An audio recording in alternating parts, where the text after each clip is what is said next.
You guys. Hey, Brian. Had two unrelated questions, but the first is really quick. Without giving a reason, how many assistant coaches do you expect not to be here today?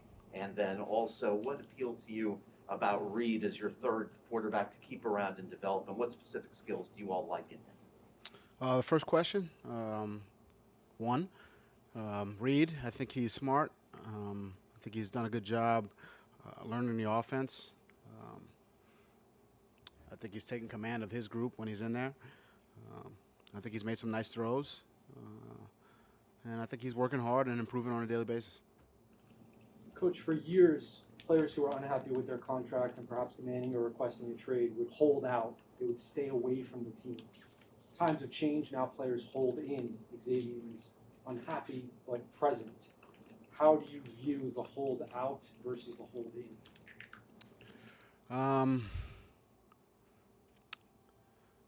I guess I would say. I think Xavier's done a nice job. He's dealing with an ankle. I think he's been very supportive of his teammates. I think he's been attentive in meetings. I think you see him on the field coaching guys up, young guys. I think he's dealing with an injury we have several other players dealing with injuries, and I think he's working on a daily basis to get back. Obviously, he's an important part of this team, and he's taking things day to day, and when he gets back, we'll get him in there and get him working with his teammates. And, I think he's doing a nice job, considering his situation. Excellent. Being out there today, and do you expect him to travel with the team to Chicago?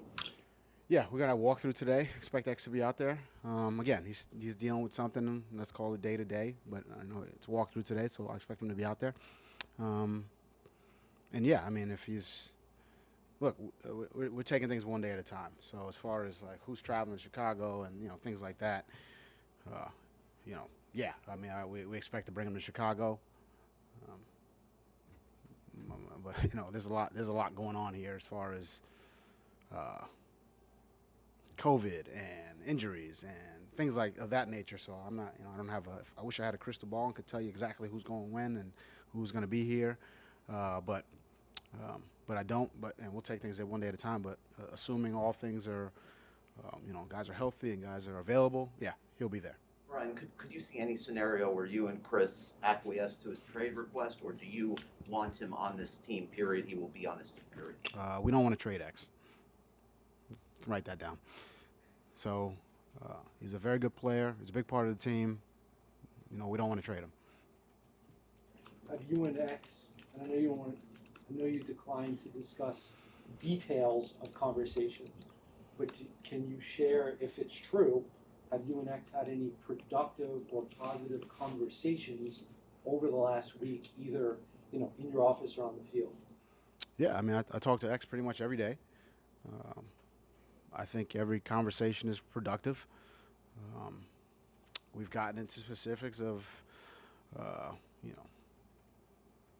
X's and O's, contracts, things of that nature, and I think they've been productive. Like I said last week, I think we're moving in the right direction, and we'll just continue to keep talking to him and his representation, and again, I think we want these things to happen quickly. They want them to happen right now. But some things take time, and we'll work through it and hopefully come to the best resolution for all sides. You said you don't want to trade X, but given the caliber of player he is, have other teams called to ask if you're willing to trade him? Look, we keep all that internal. Calls we make, calls teams make to us. It's kind of common courtesy, just to keep those things in-house, internal, confidential. Not talk about what other people are asking for from our end, or what we're talking to other people about. And that's kind of how we want to operate. Again, I think it's just common courtesy. Last one on X. I'm curious if you can share anything about what message, if any, you have delivered to the group, okay, about the X situation. I mean, they know what's going on. They're not oblivious to this. So have you addressed it with the group? I mean, I think, you hear these guys talk. They're very supportive of X. I think that's, he's a very good teammate. There's relationships that have been built, over the last, since I've been here and longer in some instances. Look, he's supportive of his teammates. He does a good job in meetings. He's helped these young guys. He's supportive of everyone: offense, defense, special teams. He answers the questions of the young rookies and young players. I think it's I think everyone understands it. The situation, but things have gone fairly smoothly from our standpoint. I had one more question on X. Of course, as you pointed out to us during June, it's an unusual thing for a guy to ask for change in his contract 2 years after signing a long-term extension. That said, have you and Chris sitting in a room, while not prying, have you and Chris sitting in a room said to yourself, let's just do a little something, a nice gesture for him, just to make the player happy since he was really good last year, and just to put this behind us, let's do a little something contractually for him? Not prying. So Brian hasn't said that, but Chris has said that? Not prying. Well, I'll say this. Last week, I stood up here, and I've said it again. Talks are progressing.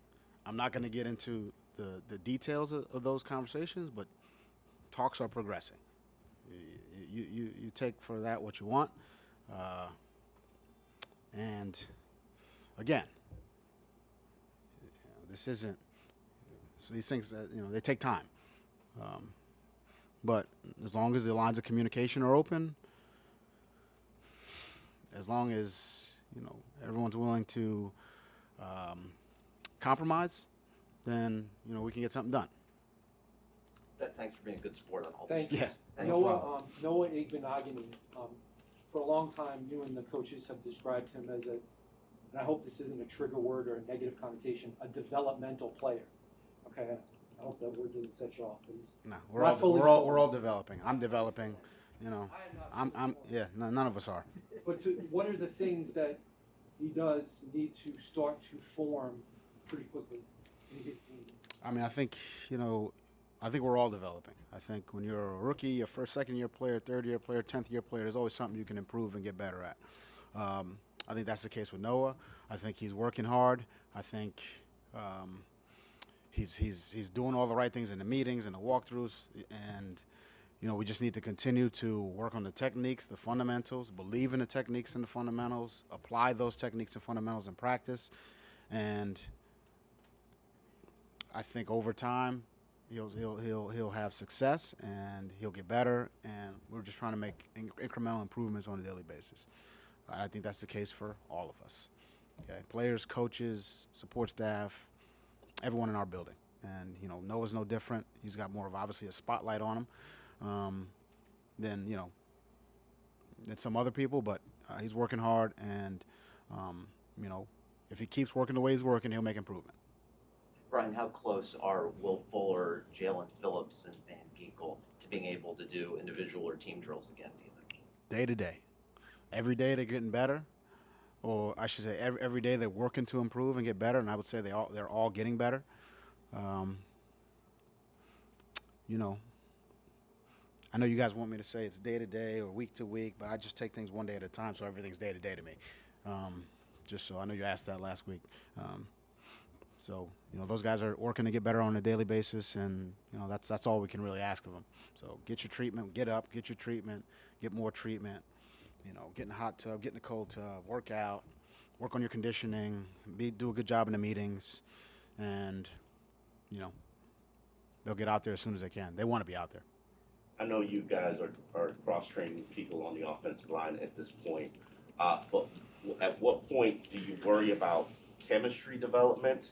And also, I would like an update on Solomon Kinley, who was working with third team the last time we watched practice. Where is he in his progression in terms of what you need to see from him? I think there's a lot of competition in that room. I think you've seen guys work with the ones, with the twos, with the threes. Solomon's, actually a guy who's worked with the ones, with the twos, with the threes.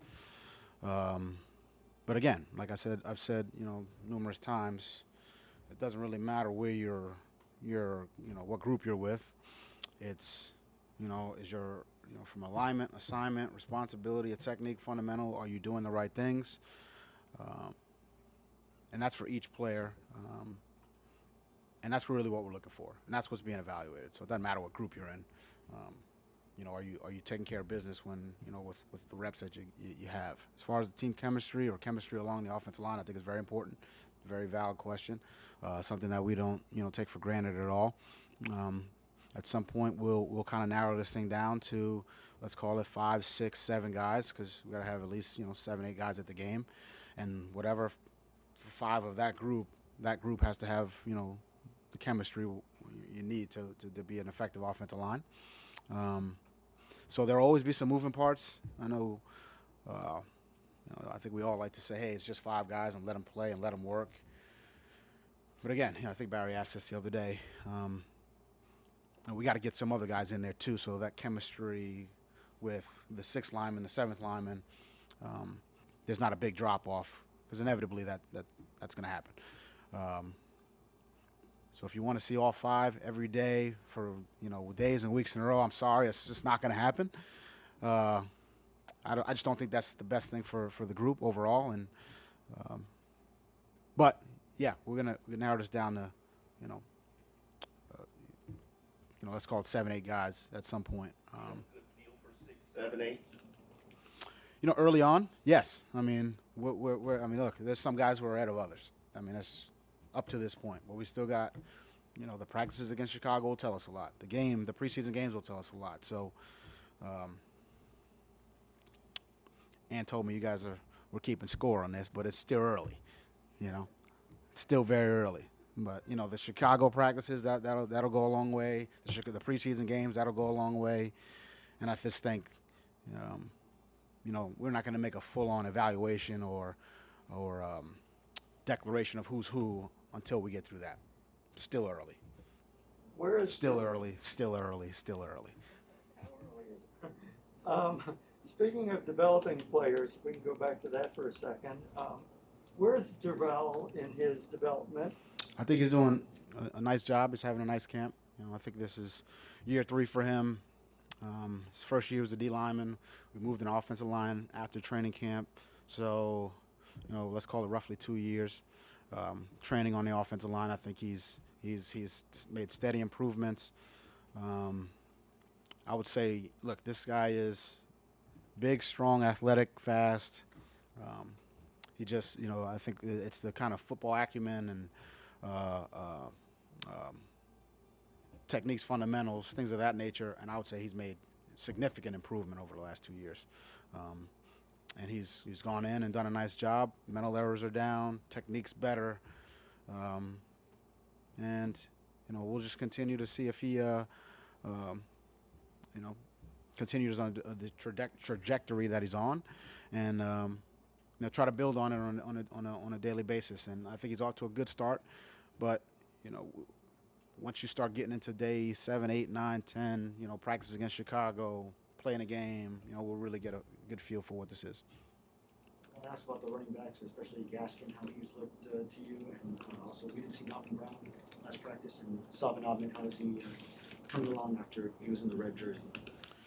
So Javon was, a little banged up. He was in a little bit, but we expect him again. He's day to day. Expect him back at some point here in the near future. You mentioned Malcolm. Yeah. He missed practice. I thought he was out there and then was modified. Okay. Well, yeah. We trying to. Maybe I'm confused on my days. I could be. It's training camp, but he's let's call him day to day also. And then I think Miles is doing a nice job. I think he's working hard. He's doing a good job in the run game, protection, catching the ball out of the backfield. I think leadership's he's just continuing to evolve as a leader as well on the team. So. Last question.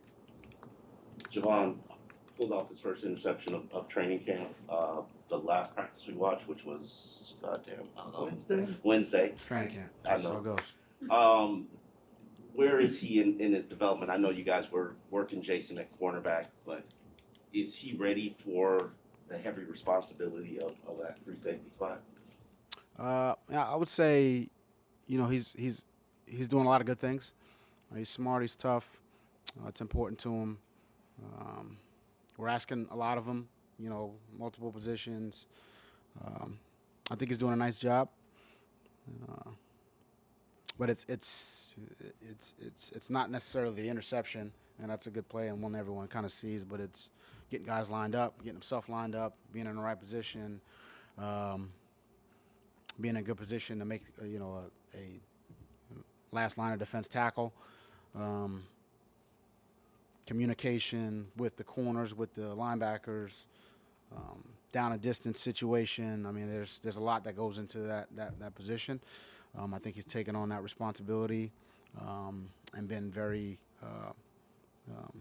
let's call it forthright, and tried to do a good job as far as taking on that leadership or signal caller spot, which is hard for a rookie.